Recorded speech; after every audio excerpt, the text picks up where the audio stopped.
Hello, I'm Stephen Wynn, arts writer and critic in San Francisco. We're here today to speak to the four leading candidates for mayor about the arts: Angela Alioto, London Breed, Jane Kim, and Mark Leno. We're going to speak to them first about their own experience of the arts, what has been important and inspiring to them.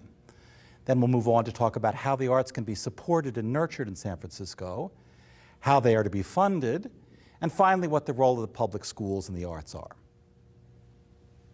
So Jane Kim, thank you so much for coming to do this today, talking to us about the arts. We wanted to start with your own personal experience of the arts and things that you've either seen in a museum or a live performance or a book or a movie or television series that really kind of stands out for you recently or even farther back, something that really was significant for you. Yeah, well, when I first moved to San Francisco, I spent 6 years as an organizer for an all-volunteer performance arts venue in San Francisco, and we called it Locust Arts.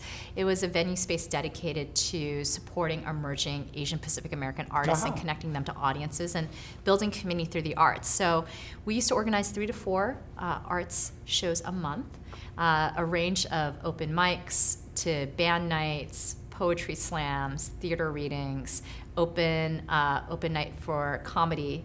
And so I really got immersed into the local art scene here in San Francisco, and that's how I got to interface with Intersection for the Arts, Where was the Cool venue? Arts, and Bindlestiff. We started out in Japantown at 1640 Post, and then we were at Galleria del Raza for a year, and then we moved to 180 Cap, where Secret Alley is today. And during that time, I was also part of an all-women's band called Strangely, and we performed at Pinoy's Pop at Bindlestiff, at Aperture, at Somar, at Brainwash, actually, down the street from where I live today. And so the arts community has always been deeply embedded in my life. And You play the bass guitar, is that right?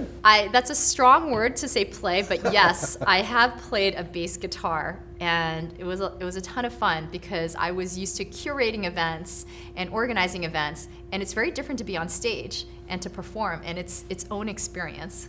Other side of the footlights. Yeah, Yes. but I continue to love the arts. Live music shows are one of the favorite things that I get to do. Recently, I saw the Bad Plus perform, actually their last year together at both SF Jazz and at the Village Vanguard in New York City. They did a week run on New Year's.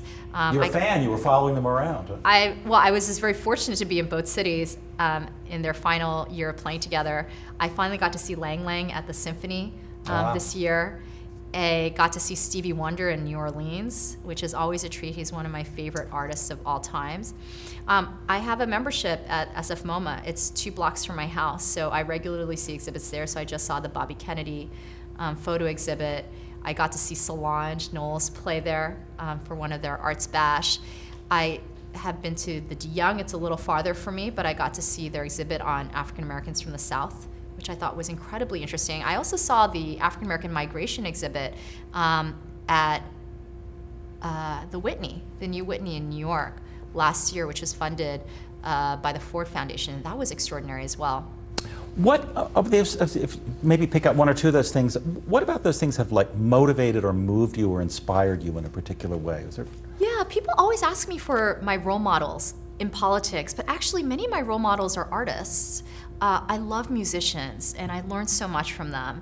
And Ahmad Jamal, who's actually playing at the Symphony the day after Election Day on June 6th, I already have my tickets, did a great interview with a friend of mine talking about what it means to play together and how it's important for the band to know each other well and to be intimate and to love one another, and what it means to have a rhythm. And that in many ways has been foundational in terms of how I manage the teams that I'm a part of as well. There is a level of intimacy and love that's involved in the work, both for the work but also with each other, that allows us, I think, to work so well together. I'm really lucky. On my legislative team, which is an all-female team, I've known most of my legislative team for 17 years. We all started out as organizers in the Tenderloin and the Mission. I was in Chinatown. And they've been with me long before I got into office, and we just know each other so well, and it helps us work together. And I think, I've been one of the most prolific legislators on the Board of Supervisors over my 8 years, and I think in large part it's due to the team that I have and how we click together. Is it a bit like playing in a band, that kind of improvisatory quality where you hear each other? It's a combination, right? Some of it is just rehearsing. Some of it is spending the time together and practice and routine, and then some of it comes from our ability to improvise. But I think that you can improvise well together when you've rehearsed and practiced a lot together. And sometimes in performance, things happen unexpectedly, and presumably you can draw on that. All the time, every time. In fact, I'm always astonished at how much always takes us by surprise. In fact, the one thing I always expect now on anything that I work on is to be surprised. Let's turn to funding. San Francisco, as you know, has always been distinguished. One of the things that really makes it distinctive to be here and to live here is the variety of culture we have, from the large companies, the large institutions, to the mid-sized, to the cultural centers and cultural districts that really help define the city. Funding all of that has been difficult and contentious over the years.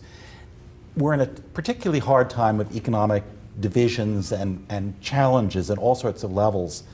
What can be done broadly to support and nurture the arts here in this environment? I think about this all the time because the arts is such a integral part of, I think, what makes a city great to live in. It's part of what makes it whimsical. It's part of what brings people together. And it's part of why you enjoy a city. So you want a city to be functional, but you also want people to love and enjoy the city that they're a part of. And I always joke with my friends who don't understand what I do that I work for quality assurance in a company, and my product is a city, and we are all users of this product. And my role is to make this the greatest product possible for everybody. And so part of it is just making sure it's functional. You need to run on time. You want to make sure that people have forms of transit that they can get to work and to school, and you want there to be housing and jobs. But you also want people to love and enjoy where they live. And I'm a lover of cities. I love visiting cities. I love traveling and seeing how different cities operate. But I think what I appreciate the most when I visit are the whimsical elements of cities. And the arts is such a key part of that. And I get the difficulty of funding the arts, because every year when I vote on the budget, we're voting on things like shelter beds and rent subsidies for families who are at risk of becoming homeless, and people who are sick, and seniors who need meals, and infrastructure that allows people to be safer when they walk and bike. And so the arts typically, to be honest, fall to the bottom of that list. But I've always had to be very thoughtful and intentional about making sure that we pass a balanced budget, because the arts also creates jobs, it drives our economy, and I think it contributes in many ways to things that are very difficult to calculate in dollar signs, but are so important to ensuring that San Francisco is a great city. Yeah, well, you sort of anticipated my follow-up question, and that is, are there ways in which the arts contribute to the functionality of a city, that they're not merely whimsy, not that that's not important, but that they are really embedded in the core function of what the city is and what city government ought to be? What people have always loved about San Francisco actually is that it's attracted artists and creative people. It's not that it's just a center for tech or for finance. It's that it has a creative spirit. And if you lose the artists and you lose the creative folks because they can't afford to live here, or we don't support or fund the infrastructure for that work, then you lose a big element of what makes people want to come and work and live in the city, which is the driver of our economy. Right, yeah. Grants for the arts has always been sort of the linchpin for the city of arts funding. Supervisors Peskin and Tang have a ballot measure proposed for the November ballot that would reestablish the pre-existing relationship of grants for the arts to the budget, reestablishing a level of $16.3 million. Tell me how you feel about their proposal. So I just want to thank the arts community for working so closely with all of my colleagues to figure out how we can dedicate a funding stream that specifically goes towards funding our arts, big and small. I think we've learned that it is very difficult to always fight for the arts, and so I do believe in a dedicated funding stream, and I have supported a whole tax set aside to ensure that we continue to fund the arts, and so I support that direction, and I we'll certainly be working to make sure that we win. Are you specifically in favor of the ballot measure that, as written by Tang and Peskin? I haven't seen the most recent iterations. I know it's been a dialogue. It's still a work in progress. It's a work in progress, and we're still negotiating the final details. But I support the overall concept of dedicating a greater percentage of our hotel tax to the arts. In other words, restoring what the yes, restoring the previous Great, percentage. very good, very good. Let's turn to schools, which have always been an important part of the arts, here and elsewhere. It's well-known studies show that arts activities in school aren't merely something that support the arts, but they actually drive higher performance in math and science and writing and so forth.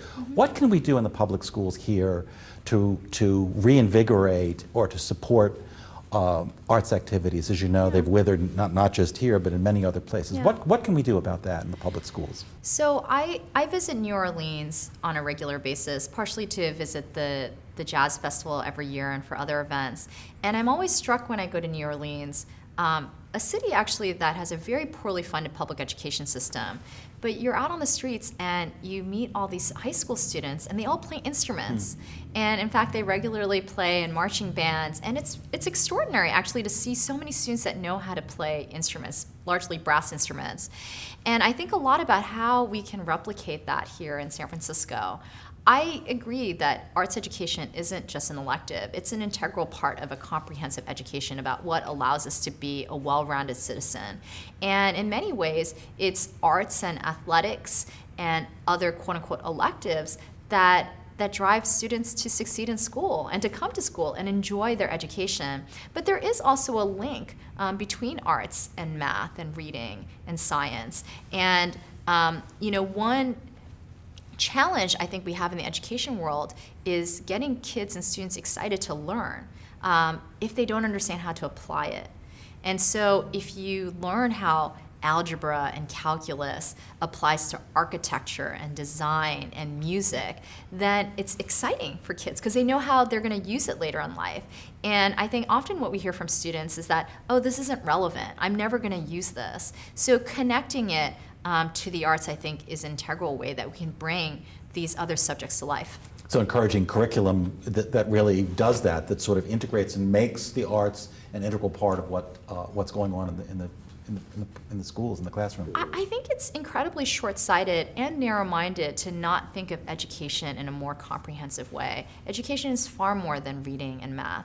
And for us to, I think, have a great society and a great community, arts has to be an integral part of that education. And you as mayor how would you try to drive those issues as mayor in terms of making these things a reality?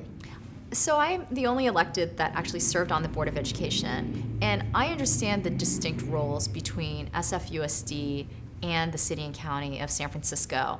And they drive the curriculum expertise and the policies and the programs. But where the city can come in is to fund a lot of the needed funding for where the state of California has failed us. And so we can come in and fund wraparound services for nurses and social workers and counselors who are desperately needed in our schools. But we can also fund many of the things that our school district has felt it has needed to cut because we as the state of California has divested from funding public education, and that includes the arts.